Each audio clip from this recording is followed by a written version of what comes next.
here we are. I turned down here at the next block. Thanks, mister. I'll get off there.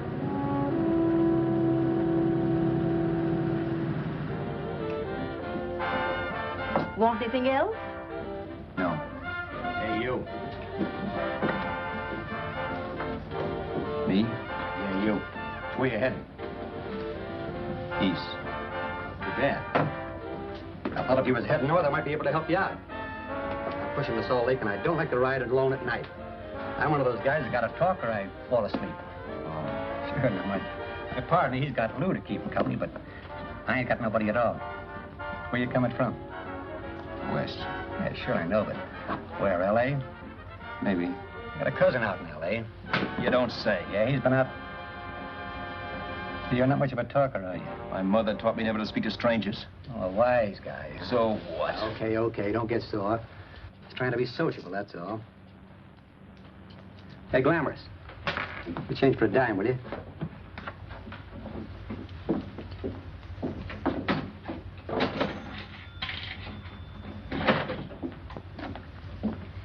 Let's have something quieter this time, Joe. My head's splitting. Is that what's wrong with it?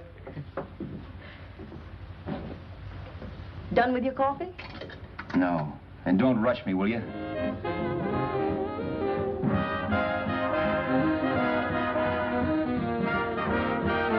Hey, turn that off. Will you turn that thing off? What's eating you now? Yeah, what's eating you? That music, it stinks. Oh, you don't like it, huh? No, turn it off. Oh, wait a minute, pal. That was my nickel, see? This is a free country. And I play whatever I want to. Okay. Sure. And if you don't like it, you don't have to listen to it. And you can leave here anytime you want to. Okay. I'm sorry I asked. First good piece played tonight and you don't like it. Some people just ain't got any good taste.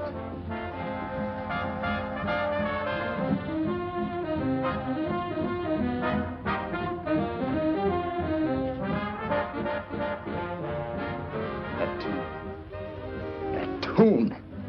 Why was there always that rotten tune? Following me around, beating in my head, never letting up. Did you ever want to forget anything? Did you ever want to cut away a piece of your memory or blot it out? You can't, you know. No matter how hard you try. You can change the scenery. But sooner or later, you'll get a whiff of perfume or somebody will say a certain phrase or maybe hum something. Then you're licked again. I can't believe that you're in love with me. I used to love that song once. So did the customers back in the old Break of Dawn Club in New York. I can't remember a night when I didn't get at least 3 requests for it. Sue, she was always selling it too. Those were the days.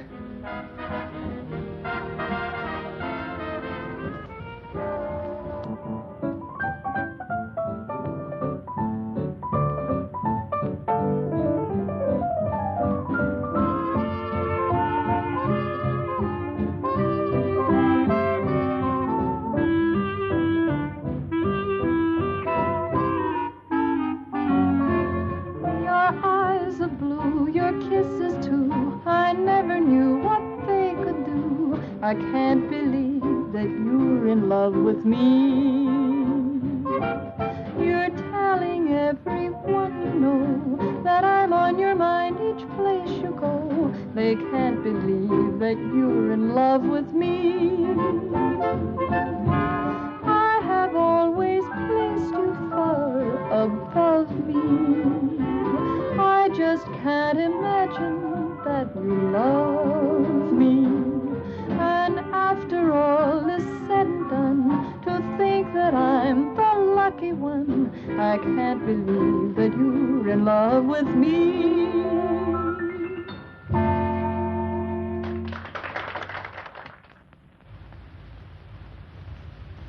It wasn't much of a club, really. You know the kind. A joint where you could have a sandwich and a few drinks and run interference for your girl on the dance floor. I pounded the piano in there every night from 8 until the place closed up, which usually meant 4 in the morning. A good job as jobs went in those days. Then, too, there was Sue, who made working there a little like working in heaven. But how we felt about each other, well, there was nothing very unusual in that. I was an ordinary healthy guy, and she was an ordinary healthy girl. And when you add those two together, you get an ordinary healthy romance, which is the old story. Sure. But somehow, the most wonderful thing in the world.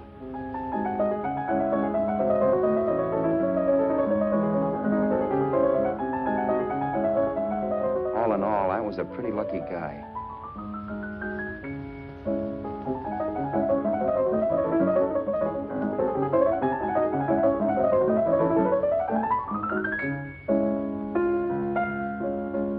Mr. Paderewski, I presume. It's beautiful. You're going to make Carnegie Hall yet, Al? Yeah, as a janitor. I'll make my debut in the basement. I don't blame you for being bitter, darling, but you mustn't give up hope. Why, someday... Yeah, someday. If I don't get arthritis first. In the meantime, let's blow this trap.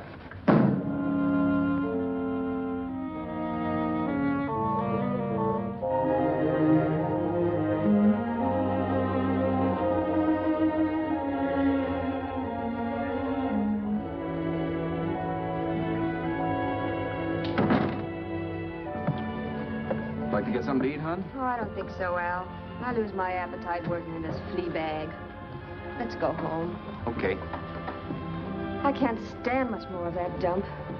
Did you see that drunk tonight trying to paw me? No, what drunk? Does it matter what drunk? Say, what's the matter with you tonight, darling? That's the third time you started to tell me something and then stopped. We shouldn't have any secrets from each other, Sue. Next week, we're going to make with the ring and the license. You and me will be a team. Yes, that's right. In the Bush League. I don't get you. We've been struck out. It's a funny way to talk, darling. Don't you want to marry me? Al, look, I love you. You know I do, and I want to marry you. But? But not now. Only after we've made good. Sunday, I'm going away. Oh, I know you'll think it's silly. That's why I hesitated to tell you. But I'm going to California. I want to try my luck in Hollywood. That's the most stupid thing I ever heard of. Don't you know millions of people go out there every year and wind up polishing cuspidors? I thought you had better sense. You sound as if you don't think I have any talent. That has nothing to do with it. I'll make out all right. Maybe. But what about me? Doesn't it mean anything to you that you're busting up all our plans? We may not see each other for years? It won't be that long. I thought you loved me. I do. You know I do. Well, here we are. Al, why can't you see my side of it? I'm young. We both are, and we've got all the time in the world to settle down. Oh, really, darling, what I'm doing is the only sane thing to do. I hate the thought of being so far away from you, but we'll be together again someday. Maybe you'll decide to come out too later on. So long. Al, aren't you going to kiss me goodnight? Sure. Why not? Good night.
You hit the jackpot this time.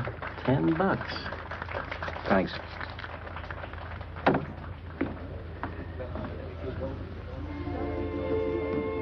So when this drunk handed me a 10 spot after a request, I couldn't get very excited. What was it, I asked myself? A piece of paper crawling with germs. Couldn't buy anything I wanted. It couldn't... Then I thought of something.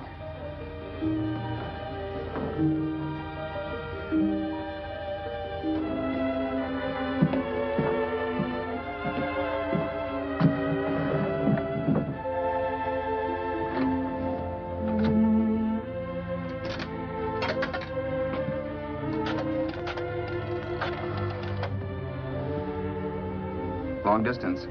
I'd like to put a call through to Los Angeles. Miss Harvey. Sue Harvey, Harvey. The number is Crestview 65723.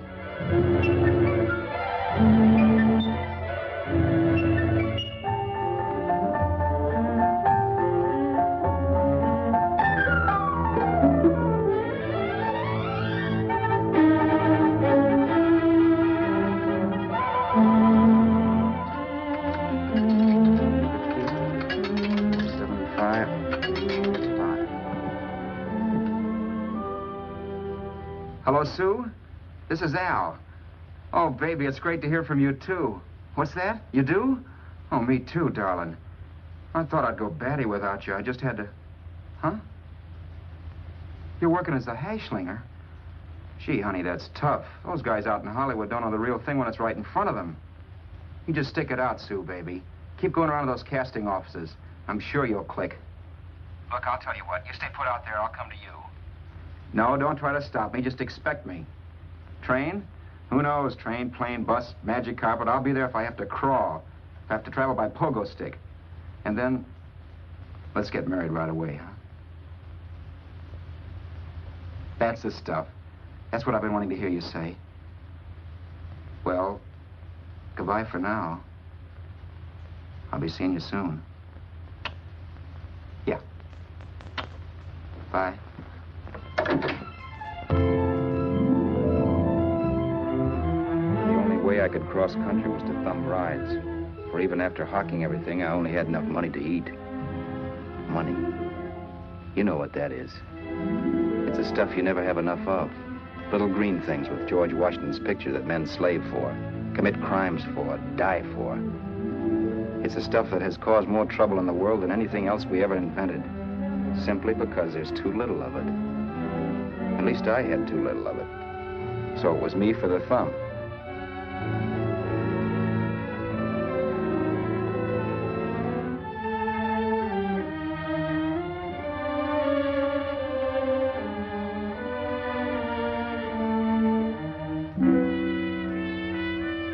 Ever done any hitchhiking? It's not much fun, believe me. Oh, yeah, I know all about how it's an education, how you get to meet a lot of people and all that. But me, from now on, I'll take my education in college, or in PS 62, or I'll send $1.98 in stamps for 10 easy lessons.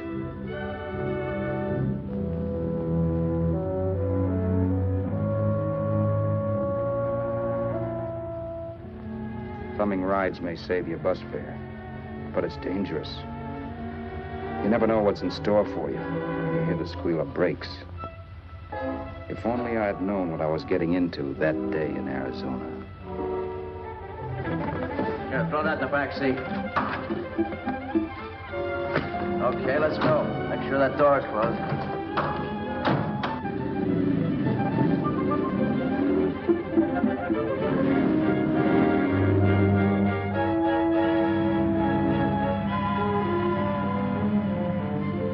You know, Emily Post ought to write a book of rules for guys thumbing rides.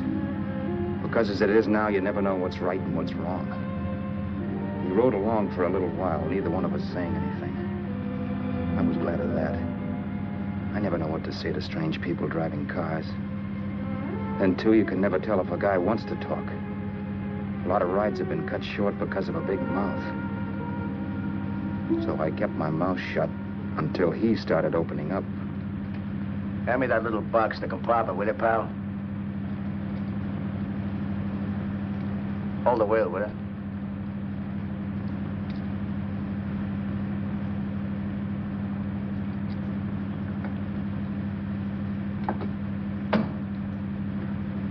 How far are you going? L.A. Well, you're really traveling, aren't you? Yeah, but I don't expect to make it for a couple of years at the rate I've been promoting rides. Not much luck, huh? Sure, all bad. Not many people stop for a guy these days. Afraid of a stick-up, maybe. They can't blame him. Where you coming from? New York? Well, New York.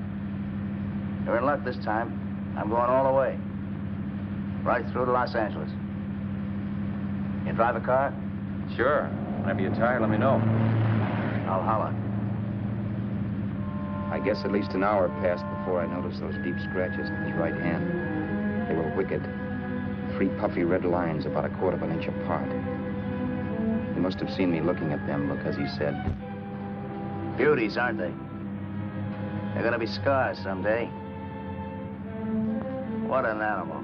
Whatever it was, it must have been pretty big and vicious to have done that. Right on both counts, New York. I was tussling with the most dangerous animal in the world. A woman. She must have been Tarzan's mate. Looks like you lost the bout. Certainly wasn't a draw. You know, there ought to be a law against dames with claws. Yeah. I tossed her out of the car in her ear. Was I wrong? Give a lift to a tomato, you expect her to be nice, don't you? Yeah. After all, what kind of dame some rides? Sunday school teachers? Yeah. A little witch. She must have thought she was riding with some fall guy. And me, who's been booking horses around racetracks since I was 20. I've known a million dames like her. 2 million. Yeah. Stopped the car, opened the door. Take it on the yard, the Duffy sister, I told her. That's the stuff. As that was done, huh? But if you want to see a real scar, brother, get a load of this. Wow. I got that one dueling. Dueling? Yeah, we're just kidding, of course. My dad owned a couple of Franco-Prussian sabers. Kept them on the wall for decorations. Well, one day, the kid and I took them down when the old man wasn't around. Had a duel. He got me in the arm here. Pretty mean cut. Infection set in later. Yeah, I can see that. Now, give me that box again, will you? Yeah.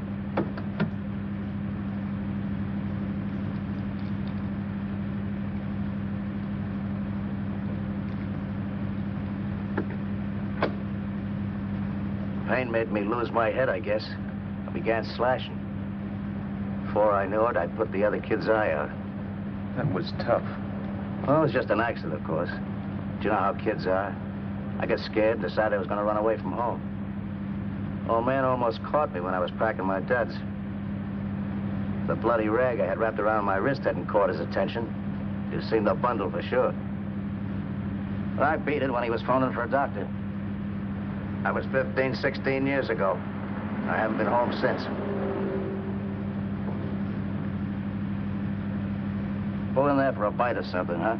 a bite or something. Brother, was I hungry. I hadn't had anything in my stomach for hours. Yet even with that gnawing in the pit of my belly, I didn't want to be in too big a rush to put on the feed bag. First, I had to make sure this guy knew the score. If I got him down on me, goodbye ticket to Hollywood. I'll wait out here for you, mister. Well, there's the money. Don't worry about paying for it. This time it's on me. Well, that's what... Haskell, make nothing of it. You make your first million, maybe you can do the same for me. Come on, New York. I gotta make the West Coast by Wednesday. There's a horse running at Santa Anita named Pirate Bicycle. Means to order me if I'm on him. We'll make it all right. He did most of the talking during the half hour we were in the place. I ate. He rambled on about his old man, whom we hadn't heard from since he ran away as a kid. And how he happened to become a bookie. And then all about how he got rooked in Miami. One race, 38 grand. They cleaned out my book. How do you like that? That was tough luck. Yeah, and I'm supposed to be the smart guy. Well, you just wait. I'm going back to Florida next season with all kinds of jack. And you watch those stinkers run for cover. You want anything else? No, thanks. I've had plenty.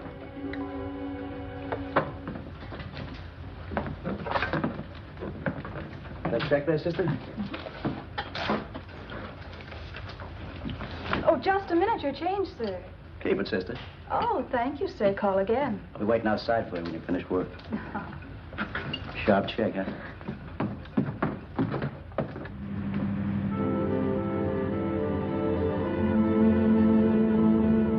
I drove all that night while Haskell slept like a log. After a while, I began to get sleepy myself. I was happy, though. Soon I'd be with Sue again. The long trip was practically over, and there'd be no more hoofing it down the concrete. I began to think of the future, which couldn't have been brighter if I'd embroidered it with neon lights. It was nice to think of Sue shooting to the top. It's amazing what a full belly can do to your imagination.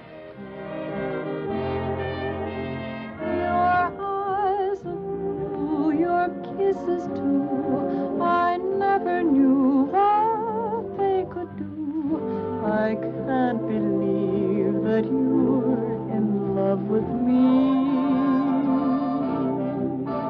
You're telling everyone you know I'm on your mind each place you go. I can't believe that you're in love.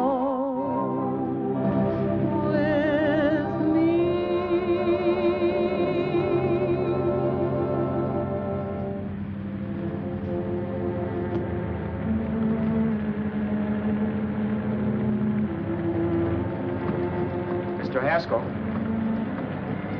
Mr. Haskell? Mr. Haskell, wake up. It's raining. Don't you think we ought to stop and put up the top?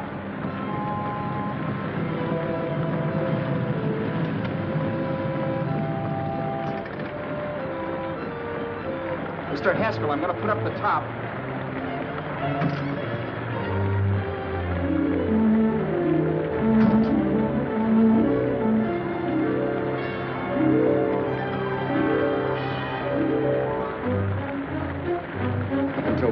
Things my way. But from then on, something else stepped in and shunted me off to a different destination than the one I had picked for myself. But when I pulled open that door... Mr. Haskell, what's the matter? Are you hurt? Are you hurt, Mr. Haskell? Start your sermon. I'll listen to it. But I know what you're going to hand me even before you open your mouths. You're going to tell me you don't believe my story of how Haskell died and give me that don't make me laugh expression on your smug faces. I saw at once he was dead, and I was in for it. Who would believe he fell out of the car? Why, if Haskell came too, which of course he couldn't, even he would swear I conked him over the head for his dough. Yes, I was in for it. Instinct told me to run, but then I realized it was hopeless. There were lots of people back down the road who could identify me. That gas station guy and the waitress. I would be in a worse spot then, trying to explain why I beat it. The next possibility was to sit tight and tell the truth when the cops came. But that would be crazy. They'd laugh at the truth. And I'd have my head in the noose. So what else was there to do but hide the body and get away in the car? I couldn't leave the car there with him in the gully. That would be like erecting a tombstone.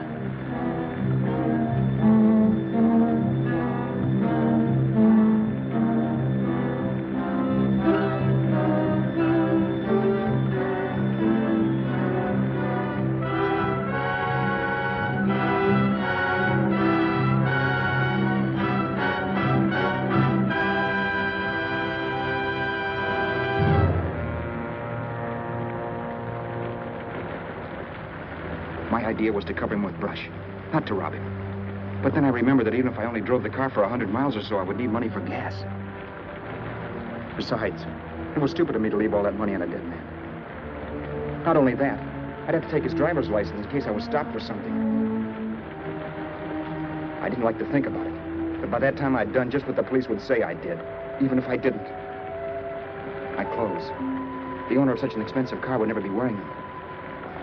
Some cop might pull me in on suspicion.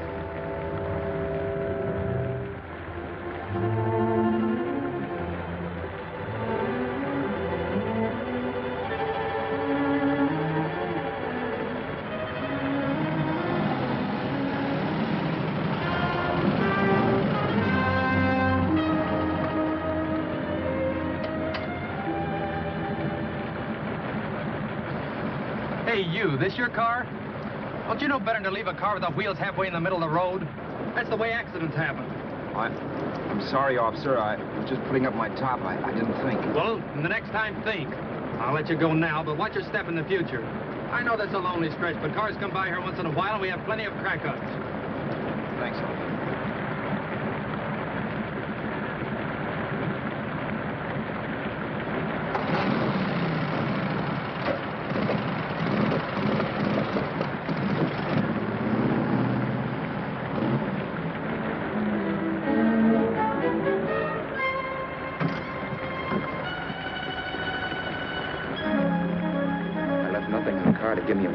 Sirens. If they found a dead man in the gully now, it would be me.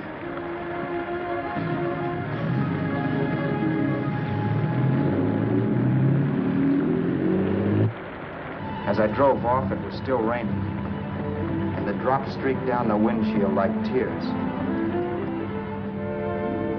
I kept imagining I was being followed and that I could hear sirens back in the distance. Just how long it took me to cover the 60-odd miles to the California state line, I don't know. I lost all track of time. But the rain had stopped and the sun was up when I pulled up to the inspection station. Hello? Carrying any fruits or vegetables? No. Any livestock or poultry? No. I'd see your registration and driver's license, please.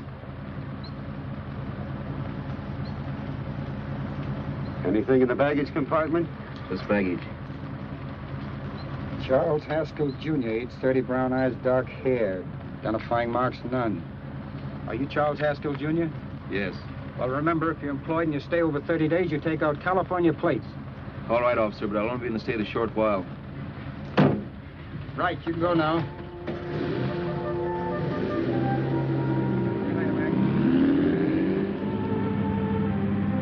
I couldn't drive any farther without some sleep. Cops or no cops, I knew I had to hit the hay and hit it hard. I was dead tired.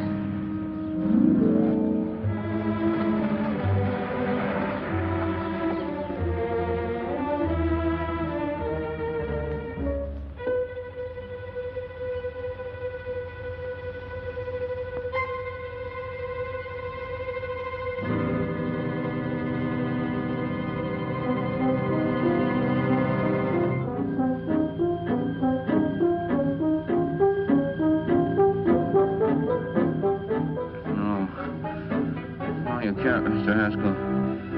No.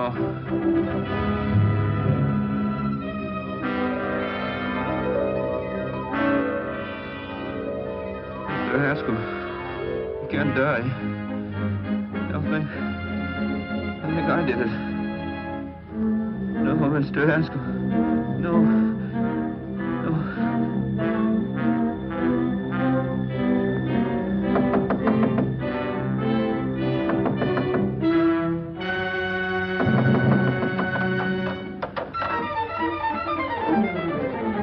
Who's there? It's the maid. Can I come in and clean? Later. In a half hour. All right, sir.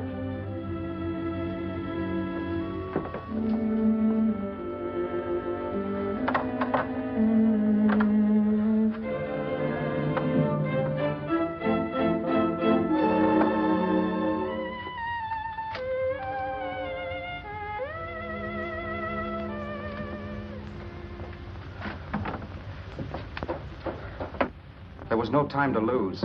Every minute I had to be Charles Haskell was dangerous. And I'd have to be Charles Haskell until I got to some city where I could leave the car and be swallowed up.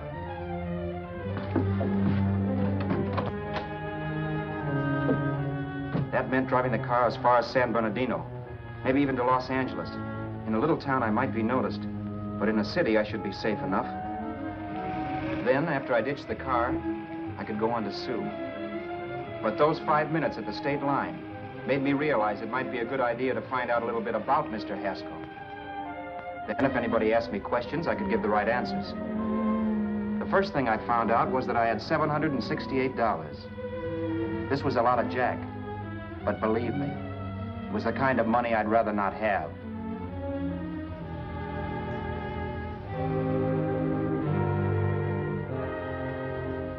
And then I found out from a letter Haskell was carting around in his bag that he wasn't the open-handed, easygoing big shot who went around buying dinners for strange hitchhikers.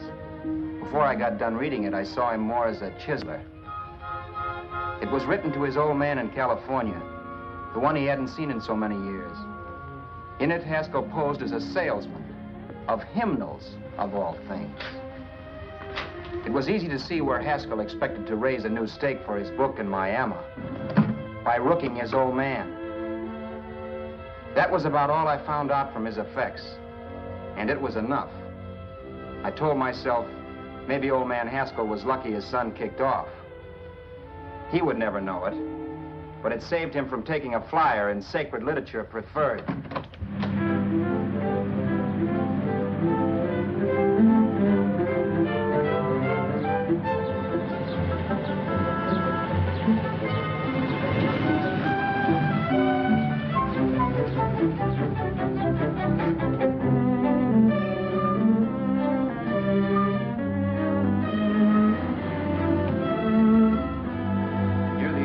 Desert Center, I pulled up for water.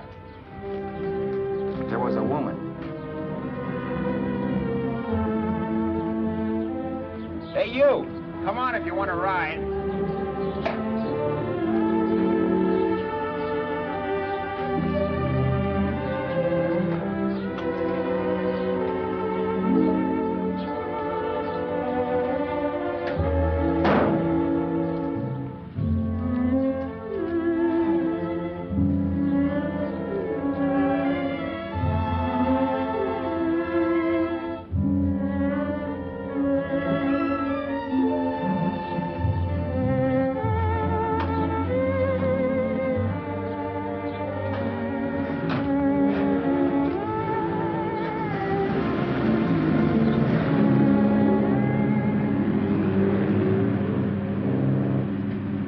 How far are you going? How far are you going? That took me by surprise, and I turned my head to look her over. She was facing straight ahead, so I couldn't see her eyes. But she was young, not more than 24. Man, she looked as if she'd just been thrown off the crummiest freight train in the world. Yet, in spite of this, I got the impression of beauty. Not the beauty of a movie actress, mind you, or the beauty you dream about when you're with your wife, but a natural beauty. A beauty that's almost homely because it's so real. Then suddenly she turned to face me. How far did you say you were going? Los Angeles? L.A.? L.A.'s good enough for me, mister. That's what I was afraid of. What'd you say? Oh, nothing, just thinking out loud. People get in trouble for doing that. What's your name? You can call me Vera if you like. You live in Los Angeles? No. Where are you coming from? Oh, back there. Needles? No. Oh, sure, Phoenix. You look just like a Phoenix girl. Are the girls in Phoenix that bad? The girl must have been pretty tired because she fell asleep not 20 minutes after she stepped into the car. She lay sprawled out with her head resting against the far door, like Haskell. I didn't like that part of it much, but I didn't wake her up.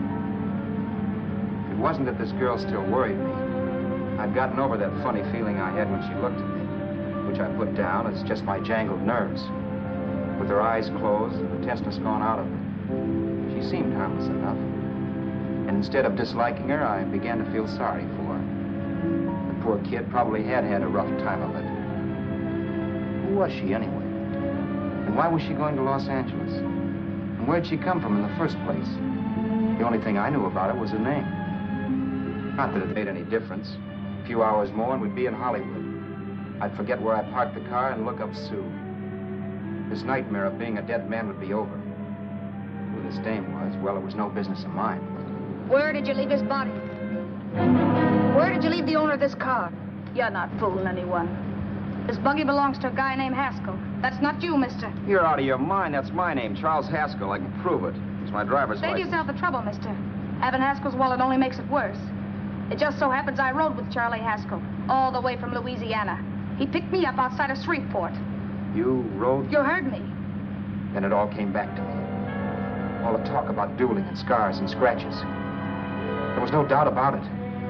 Vera must be the woman Haskell had mentioned. She must have passed me while I slept. Well, I'm waiting. My goose was cooked. She had me. That Haskell guy wasn't dead yet. He wasn't stretched out stiff and cold in any Arizona gully. He was sitting right there in the car, laughing like mad while he haunted me. Well? There was nothing I could say. It was her move. Vera, whatever her name was just my luck picking her up on the road. It couldn't have been Helen, or Mary, or Evelyn, or Ruth. It had to be the very last person I should ever have met. That's life. Whichever way you turn, fate sticks out a foot to trip you.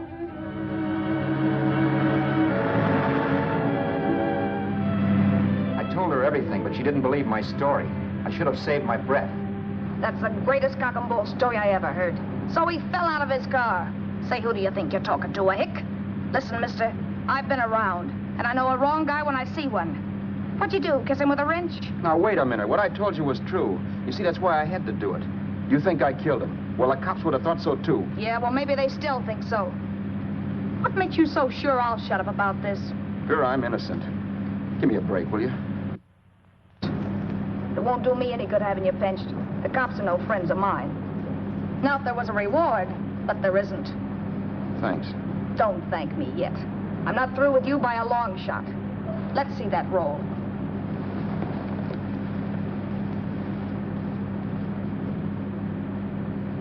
Is that all Haskell had? Isn't it enough? No, I thought he had more. Not that I know of. You can search me if you think I'm holding out on you. Well, maybe I will at that. He told me he was going to bet $3,000 on a horse named Paradisical on Wednesday at Santa Anita. He was stringing you along. He meant 300. Maybe. Sure, $3, 300. He was a piece of cheese, a big blowhard. Listen, mister, don't try and tell me anything about Charlie Haskell. Remember, I knew him better than you did. Okay, then you knew he was a four-flusher. That explains the $3,000 bet. I'm not so sure he didn't have that $3,000. Why should I believe you? You got all the earmarks of a cheap crook. Now, wait a Shut minute. up. You're a cheap crook and you killed him. For 2 cents, I'd change my mind and turn you in. I don't like you. All right. Don't get sore. I'm not getting sore. But just remember who's boss around here. If you shut up and don't give me any arguments, you'll have nothing to worry about. But if you act wise, well, mister, you'll pop into jail so fast it'll give you the bends. I'm not arguing. Well, see that you don't. You know, as crooked as you look, I'd hate to see a fella as young as you wind up sniffing that perfume that Arizona hands out free to murderers. I'm not a murderer. Of course you're not. Haskell knocked his own head off. He fell, that's how it happened, just like I told you. Sure, and then he made you a present of his belongings. I explained why I had to do skip that. it. Doesn't make a difference one way or another. I'm not a mourner. I liked Haskell even less than I like you. Yeah, I saw what you did to him. What do you mean? Well, scratches on his wrist. Sure, I scratched him. I'll say you did. So your idea was to drive the car a little way, maybe into San Bernardino, and then leave it. You weren't going to sell it? Sell it? You think I'm crazy? Somebody else's car? See, all I want to do is leave it somewhere and forget I ever saw it. Not only don't you have any scruples, you don't have any brains. I don't get you. Maybe it's a good thing you met me. You'd have got yourself caught, sure. Why, you dope. Don't you know a deserted automobile always rates an investigation? Huh? Look, the cops find a car. Then they get curious. They wonder where the owner is. So, all right, they don't trace Haskell. They trace you. I never thought of that. The only safe way to get rid of the car is to sell it to a dealer. Get it registered under a new name. Say, stop at the next store. I want to get a bottle and do some shopping before we hit L.A. Okay. As soon as we find a place, I'll drop you off and pick you up later. Nothing doing. You're coming in, too. From now on, you and I are like the Siamese twins. Have it your way, but I don't get the point. The point is, I don't want you to get lost. I'm not going to beat it if that's what you're afraid of. I'll say you're not. Well, I'm going to see that you sell this car so you don't get caught. Thanks.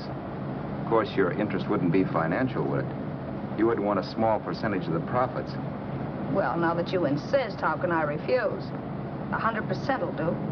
Fine. I'm relieved. I thought for a moment you were going to take it all. I don't want to be a hog. A few hours later, we were in Hollywood. And I was recognizing places Sue had written about. It struck me that far from being at the end of the trip, there was a greater distance between Sue and me than when I started out. Vera wasn't kidding with that Siamese twins crack. She rented a little apartment as Mrs. Charles Haskell. When I objected to this, she explained that it was on account of the car. A dealer might think something was funny if he called and found we were using different names.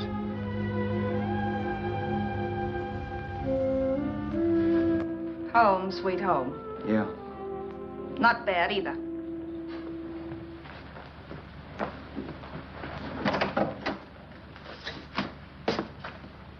In case there's any doubt in your mind, I'll take the bedroom. Yeah. Sure is stuffy in here.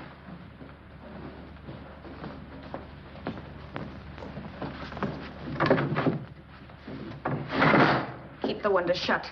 Okay. The old crow downstairs said there's a folding bed behind this door.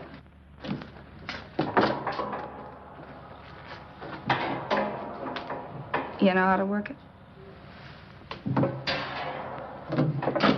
I invented it. Some joint. One can't have everything.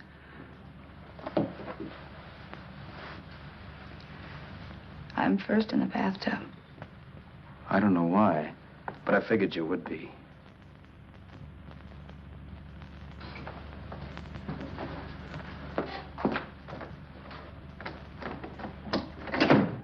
Boy, oh boy. It sure feels good to be clean again. I must be 10 pounds lighter. You must be. Well, hitching rides isn't exactly the way you keep your schoolgirl complexion. I wish that guy with the sacks would give up. Gets on my nerves. Forget it. Have a drink. Aren't you afraid I might take you up on it? If I didn't want to give you a drink, I wouldn't have offered it. Why be a sorehead, Roberts? You got yourself into this thing. You should be grateful I'm not turning you in.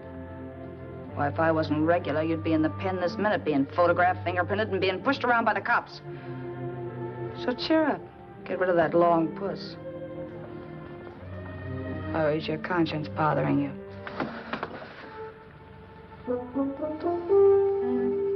No.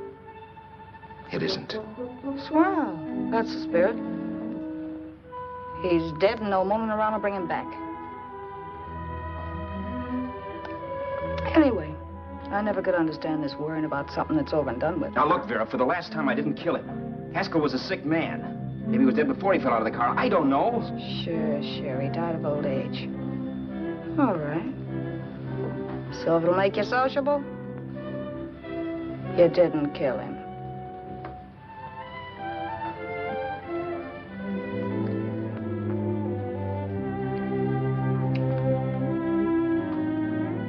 Thanks.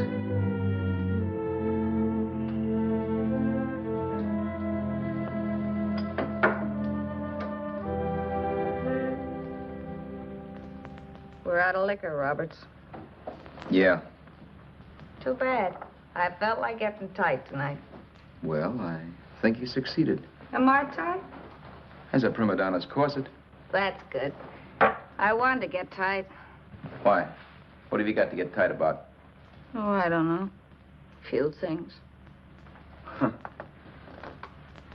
You should have my worries. If I had your troubles, I'd stay sober. And I've got the key to that door. Yeah. Maybe you're right. I'm always right. You know, I don't like your attitude, Roberts. Well, there's a lot of things I don't like. Sure. But life's like a ball game. You gotta take a swing at whatever comes along before you wake up and find it's a ninth inning. You read that somewhere. That's the truth, Roberts. All you do is bellyache. Taking it easy and, well, trying to make the best of things. But maybe that's what's wrong with the whole world. Get the professor. People knock themselves out trying to buck fate. Now, take you, for instance. You're lucky to be alive. Why, suppose Haskell had opened your door. You'd be playing a harp now. Think of that. You think of it. I'm tired of thinking. There's plenty of people dying this minute. I would give anything to trade places with you. I know what I'm talking about. I'm not so sure. At least they know they're done for. They don't have to sweat blood wondering if they are. Your philosophy stinks, pal. We all know we're going to kick off someday. It's only a question of when. But what got us on this subject anyway? We'll be discussing politics next. Yeah. Where'd you hide the butts? On the table, sucker.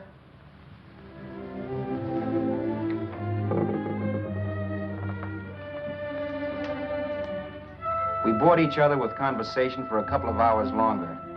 Every 5 minutes, one of us was wishing we had another bottle or a radio or something to read. Then finally, we ran out of chatter. I know it's only 11 o'clock, but I want to get up early and make the rounds of the used car lots. No hurry about that. We've got all the time in the world.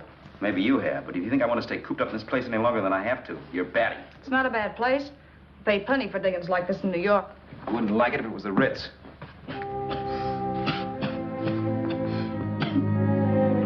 brought me liquor. You got a mean cough. Ought to do something about it. I'll be all right. That's what Camille said. Who? Nobody you know. Wasn't that the dame that died of consumption? Yeah. Wouldn't it be a break for you if I did kick off? You'd be free with all Haskell's dough and car. I don't want to see anybody die.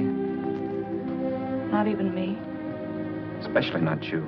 One person died of me. If you did, well, that's all I need. You don't like me, do you, Roberts? Like you? I love you. My favorite sport is being kept prisoner.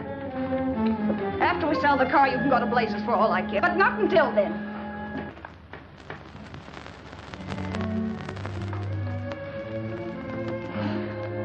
I'm going to bed.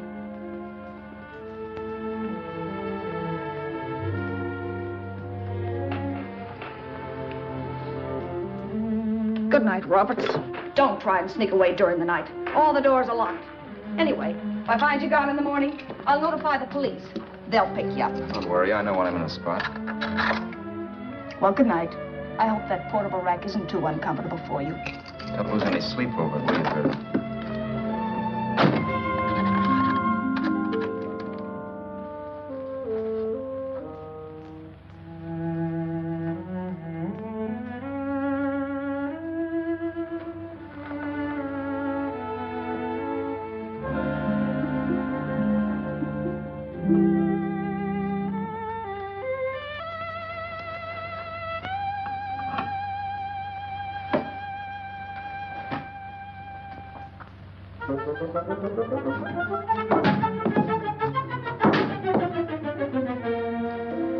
Crestview. 6, 5, 7, 2, 3. Hello? Hello?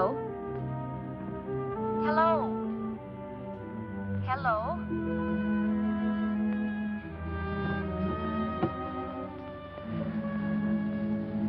No. Not yet, darling. Tomorrow.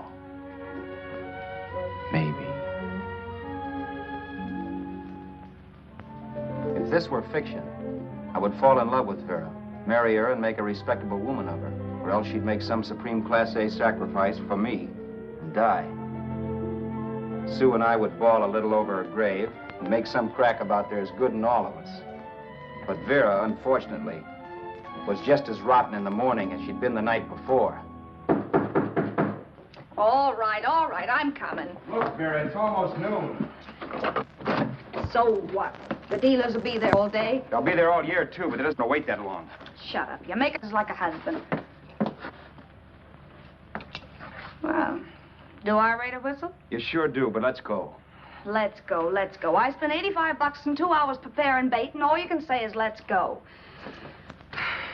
Come on.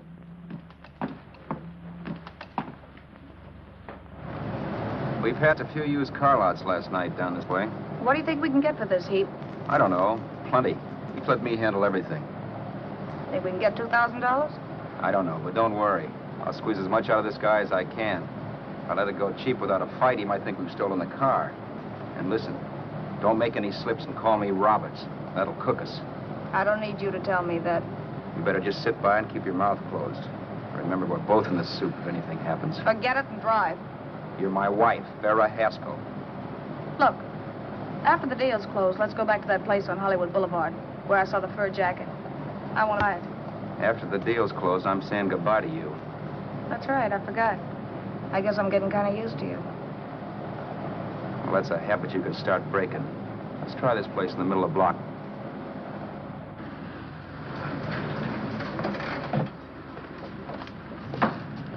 Good afternoon. What can I do for you? We're interested in selling a car. If the price is right. Well, if it's in good mechanical condition, it should blue book for about $1,600. Tony, take a look at this motor. 1,600. Are you kidding?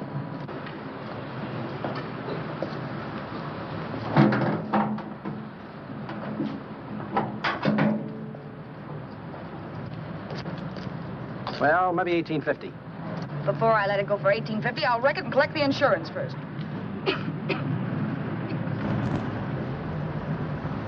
Lady, this motor's seen a lot of driving.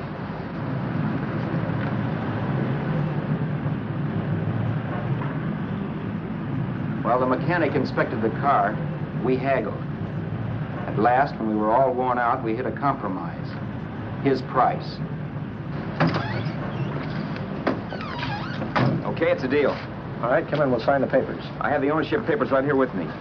Look, Vera, in the meantime, will you clean a dash compartment? There may be some stuff in it. All right, darling. $1,850. That dirty crook.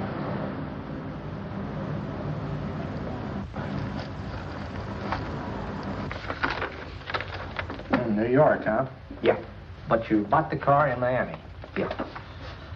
Well, now let's see about the insurance. We can either have it transferred or canceled. What kind of insurance do you have, Mr. Haskell? Well, aren't all the papers there? I don't see any. Surely you know what type of insurance you carry in the car. The name of the company?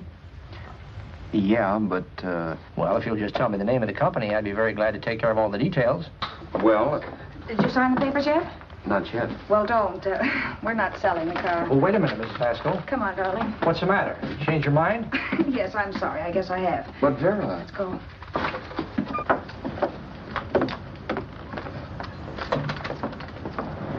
You got me out of a tight spot, Vera. But I still don't understand all this. You will in a minute. I almost threw away a gold mine. 1850 isn't to be sneezed at. The car doesn't book for as much as I thought. We're not selling the car. You want to keep it. Now, wait a minute, Vera. You said yourself I wouldn't be safe until the car was in someone else's name. I'd like to be free of this mess when I go. That's just it, Roberts. You're not going. There's a drive-in at the next corner. Pull in there and we'll get a bite to eat. And I'll explain. What is this, another one of your brilliant ideas?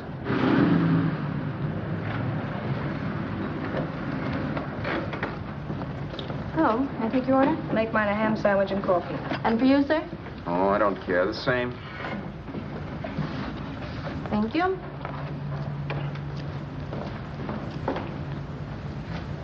Get this, Vera. I've been pretty patient so far.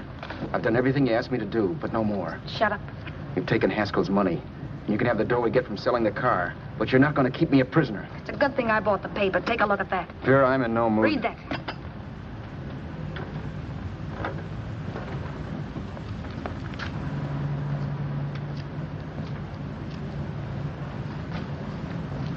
No. Yes. No, I won't do it. Yes, you will. You think I'm crazy? It's impossible, I tell you. Excuse me.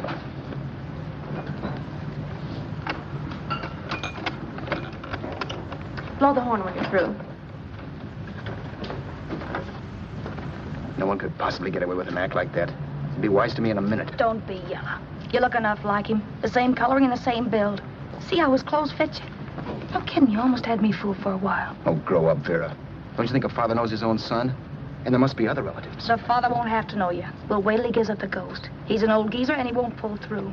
And as far as other relatives are concerned, they haven't seen you in 15 or 20 years. Eat.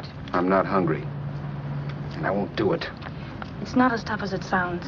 Remember, you've got all kinds of identification. His car, letters, license. I could never get away with it. It's the stupidest thing I've ever heard. The old boy has scads of dough. Look in the paper there. Personal fortune assessed at over 15 million. He'll leave plenty, I tell you. Maybe he cut off his son. How do we know? It's out, Vera. I won't have anything to do with it. I think you will. Look, Vera, I'll do anything within reason. But not that. So forget it. Or find yourself another stooge. You sap. You'll be fixed for the rest of your life as Charlie Haskell.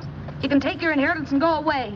No more worrying about the rent, no sweating, scheming, wondering where your next meal's coming from. Think about that, Roberts. Vera, please, you're talking too loud. On this, I'm splitting 50-50 with you. Sure, why not? We're both alike, both born in the same gutter. Now, take it easy, Vera. There's people around here. You don't know what you're talking about. We'll wait till we read that old man Haskell's dead. Then you show up. Like you read in New York that he was sick. No. Suppose he doesn't die. He will. I know he will. Something tells me.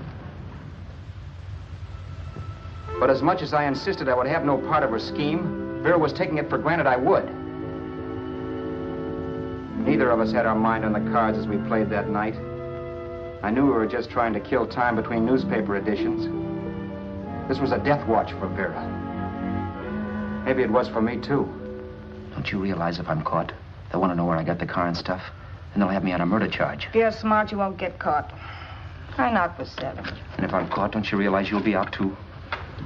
18 points. That gives me 30. How will I be out? You'll be out $1,850 we would have gotten on the car. Really, Vera, you'd be an awful chump if you threw away all that dough on a dizzy long shot. Let me sell the bus tomorrow. With the money it'll bring and what you've already got, a clever kid like you can run it up in no time. Then we'd both be in the clear. I'll be in the clear anyway. Maybe. Maybe. But if I got caught, I'd get good and sore at you, you know. You mean you'd squeal? Well, no, not squeal exactly. Never mind what you meant. Even if you did tell the cops I was in on it with you, what could they do to me? They might give me the same medicine they gave you. Yeah. A rope. But I'm on my way out. All they'll be doing will be rushing it. All right. But think of the $1,850 you'd lose. You'd kick yourself along the block if they let it get away from you. I'll take the chance. Want another drink? You're being a goon. That's the way people wind up behind the 8 ball. Once they get a few dollars, they become greedy and want more. My. Caesar. Who? You know that Roman general? He got his for being greedy. He wasn't satisfied, so the final wind-up was he took the count. A couple of days ago, you didn't have a dime. Why, you were so broke you couldn't pay cash for a postage stamp. Now you've got almost $700 with $1,850 in the offing. Take my advice. Don't try for more. I'm tired of this game. Let's have some blackjack. Play solitaire. Okay, I will if that's the way you feel about it. That's the way I feel about it. Getting sore and throwing things won't help much, Roberts. I'm really doing you a favor. I help you out of a jam by keeping my mouth shut. I show you how to make some soft money. And what thanks do I get? Thanks. Sure. Or would you rather call the cops and told him you killed a man and stole his money? I didn't kill anybody. Yes, you did. No, I didn't. You know I didn't. All right, then. Suppose I call the cops. If you're innocent, what do you got to be scared of? Okay. Call him, you mutt. Go ahead and call him, see if I care. At least they'll give me a square deal. You want me to call them? You heard me. But I'm warning you. If I'm pinched, I'll swear you were in on it. I'll say that you helped me. If I fry, I'll get even with you. You wouldn't dare. You're chicken. Yeah? Then try it and see. Call him. Yeah. Okay, I will.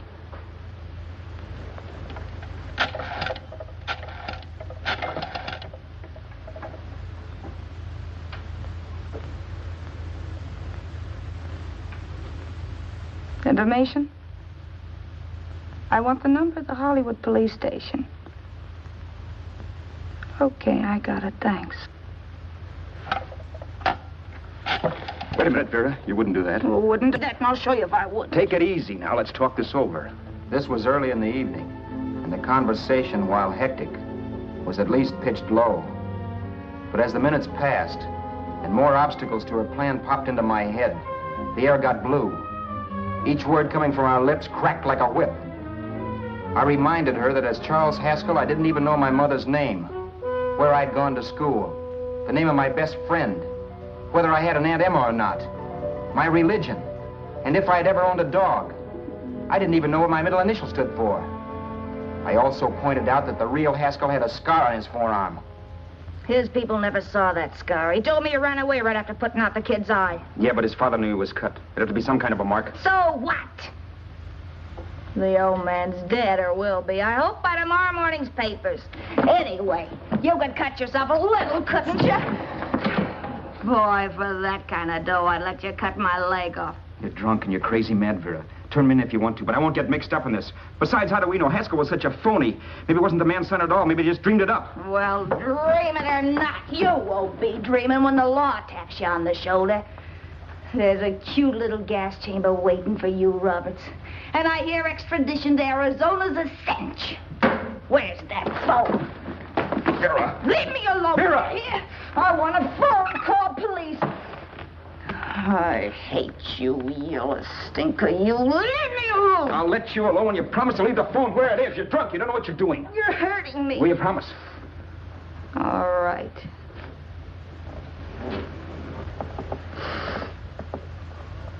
You hurt me. I'm sorry, but... And it's hot in here. Open up a window. It's not hot. Don't tell me. Now, do you do it or do I do it? You're no gentleman, see? Yeah. All right. I'll open up the window.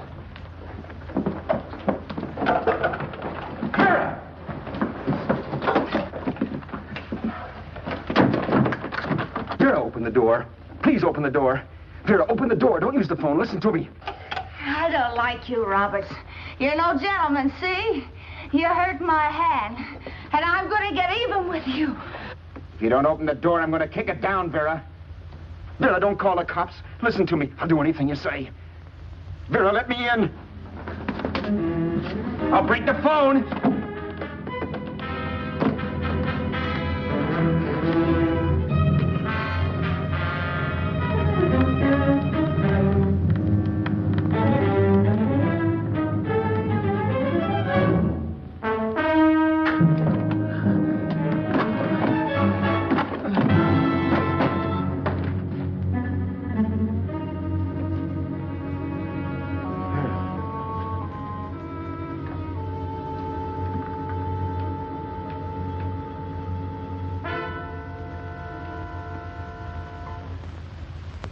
The world is full of skeptics. I know. I'm one myself. In the Haskell business, how many of you would believe he fell out of the car? And now, after killing Vera without really meaning to do it, how many of you would believe it wasn't premeditated? In a jury room, every last man of you would go down shouting that she had me over a barrel and my only out was force. The room was still. So quiet that for a while I wondered if I had suddenly gone deaf. It was pure fear, of course. And I was hysterical. But without making a sound. Vera was dead. And I was her murderer. Murderer. What an awful word that is. But I'd become one. I'd better not get caught. What evidence there was around the place had to be destroyed. And from the looks of things, there was plenty. Looking around the room at things we'd bought was like looking into the faces of 100 people who'd seen us together and who remembered me. This was the kind of testimony I couldn't rub out. No. I could burn clothes and hide bottles for the next 5 years. There'd always be witnesses. The landlady, for one. She could identify me. The car dealer, the waitress in the drive-in, the girl in the dress shop, and that guy in the liquor store. They could all identify me. I was cooked. Done for. I had to get out of there. While once I'd remained beside a dead body, planning carefully how to avoid being accused of killing him, this time I couldn't. This time I was guilty. I knew it. Felt it. I was like a guy suffering from shock. Things were whirling around in my head. I couldn't make myself think right. All I could think of was the guy with the saxophone and what he was playing. It wasn't a love song anymore. It was a dirge.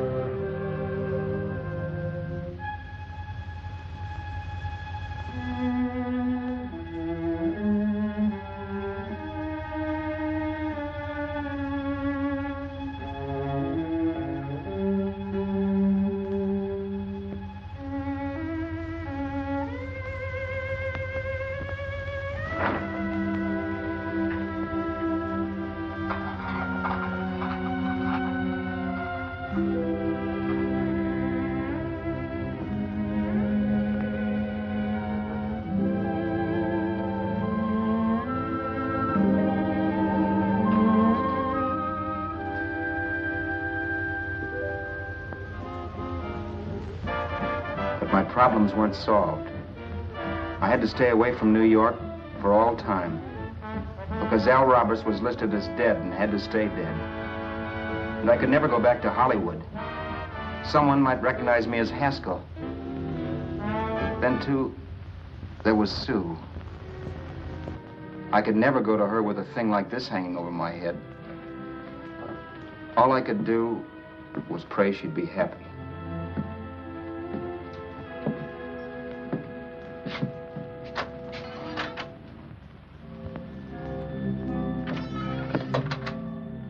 I was in Bakersfield before I read that Vera's body was discovered, and that the police were looking for Haskell in connection with his wife's murder.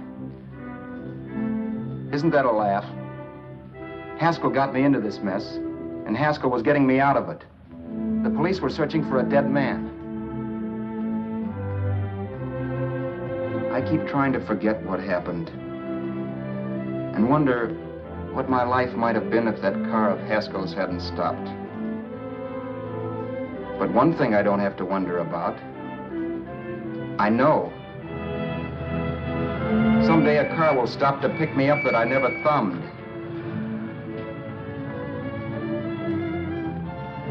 Yes. Fate, or some mysterious force, can put the finger on you or me for no good reason at all.